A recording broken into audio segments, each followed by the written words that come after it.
Ayollar kelib so'radi. Rasululloh sallallohu alayhi vasallamdan so'radi. Ya Rasululloh, erkaklar bizdan o'tib ketyapti.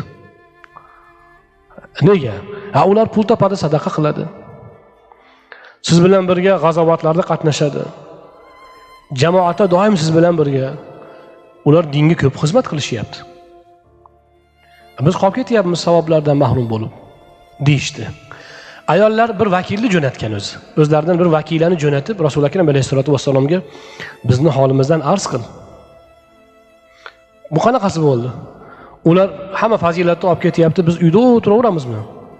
Bizdan bir narsa qilaylik. Nima qilaylik biz?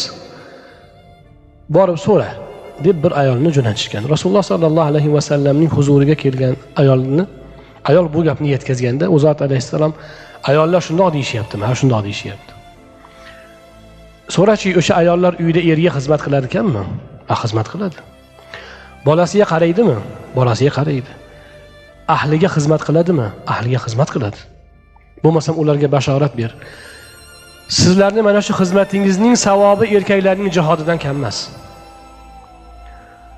Ularning ilm yo'lidagi ibodatdagi jiddiy jahddan kam emas.